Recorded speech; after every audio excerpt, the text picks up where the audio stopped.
up, nerds and nerdettes, and we little nerdlings all?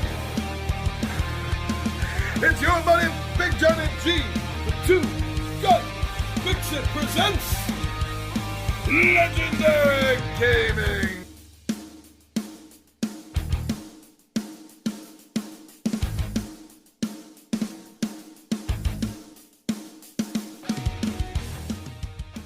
Welcome back to another Tabletop Takeout Tuesday, everyone.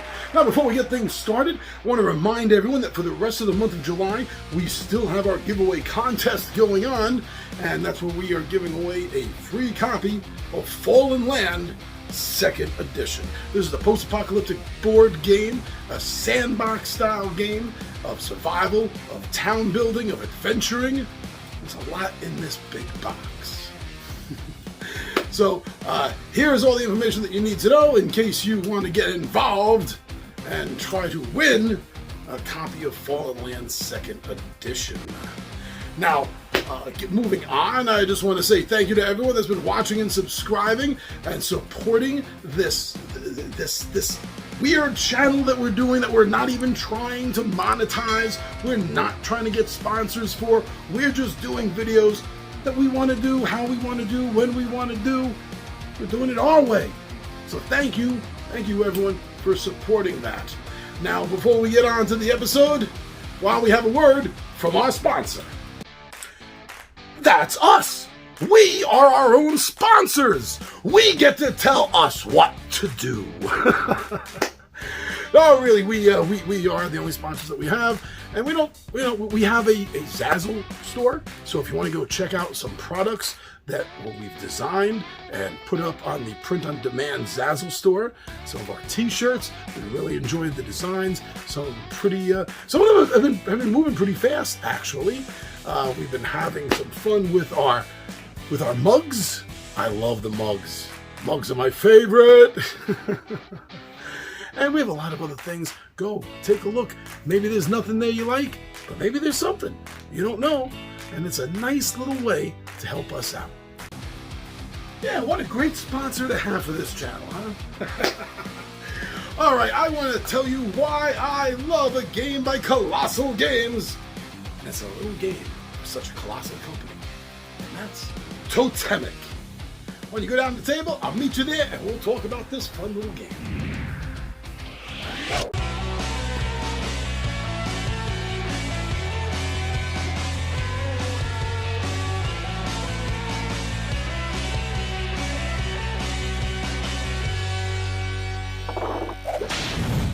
Totemic by Kolossal Games is for 1 to 2 players, and it should take you less than 30 minutes to play. Now, the first thing that attracted me to this game is the fact that it does fit and fall into the category of mythology from a totemic point of view. And I thought that was really interesting. I had never come across a game that dealt with totem spirits. So that intrigued me enough to look into the game, which I did on Kickstarter, and I liked enough to back. I got it, played several games, a few of them I have up on YouTube here, the playthroughs I did, and I really enjoyed this game. This was fantastically fun. Just to start with, the whole idea of playing a totem spirit, the first of its kind of deal here, and that you're battling for dominance over the spiritual, animal, natural world. Whoa, that was really cool. Now, when I did end up getting the game, I found out that it was really easy to learn. The rule set is not that difficult at all, and it makes it very easy to teach this game. I mean, basically, at its core, you're only doing one action per turn. You're either drawing a card into your hand, you're either invoking a power, or you could be challenging one of the other totem spirits. You know, and I also find that games like this, when I say like this, I mean time-wise, that it takes to play. These games that take less than 30 minutes, they have a great opportunity for you to play several games back to back.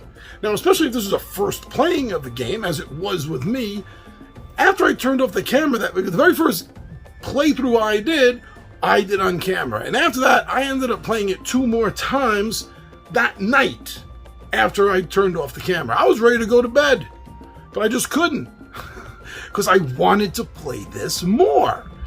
And that doesn't happen a lot, especially with the short, what it could be defined almost as a filler game. Though this embodies a little bit more at its core, its spirit, if you will, than a base filler game does. This is also the kind of game that it is made specifically for solo or 2 players. And it shows, it comes through in the gameplay and the rules. And it shines on both ends. There's very little difference, really, between playing the solo and the head-to-head 2-player mode, other than the fact that now the game itself, is sort of invoking an AI system in order to work the cards and to work against you. But either way, the game plays very smoothly. Now, another thing, and I've mentioned this before, I actually, a couple of years ago, did a video on this, and that's the way a game looks, the art style of a game.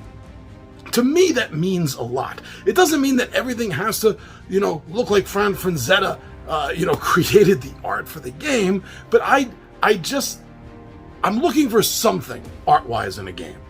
I am.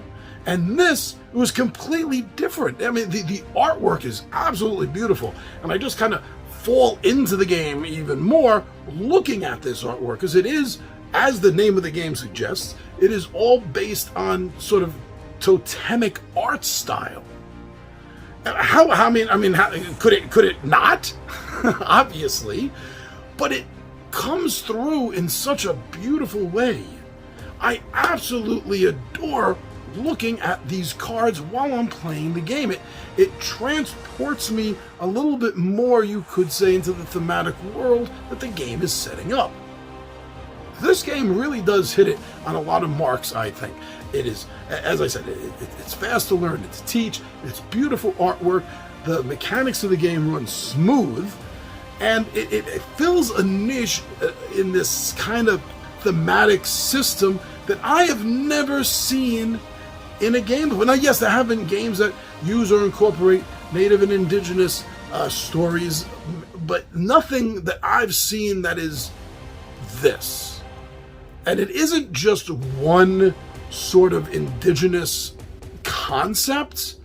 It's sort of like more of a worldwide indigenous ideas of totemic spirits. Yes, it does use a Pacific Northwest indigenous tribal people art style, but having one art style to encompass the entire game does bring it a form of unity and uniformity that you want to see.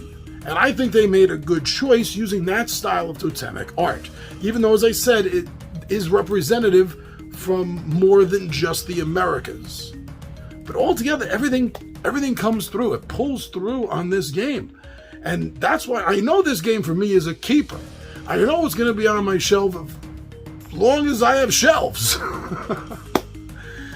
And I've done some videos on it, but I realized I didn't do a tabletop takeout, and I really think this game deserves to be spotlighted, and that's what this series is about. So, thank you very much for listening to this. And if you've listened to all, what are we into now? Almost like 8 minutes here. If you've watched this whole thing, you are, and I've said this before in the other videos, I've been starting this whole thing that I'm doing here. You are definitely super fans. You are super nerds if you watch this whole thing. So if you have, I want to applaud you. And please, why don't you put a little nerd emoticon, a little bespeckled nerd emoticon down in the comment section, and I'm going to know that you are one of my super fan nerds. Love it. Love it! Thank you very much, everyone. Have a great day. And don't forget to subscribe if you haven't. Thank you. I'm your buddy Big John at G for Two Gun Pixie presents Legendary Gaming, and I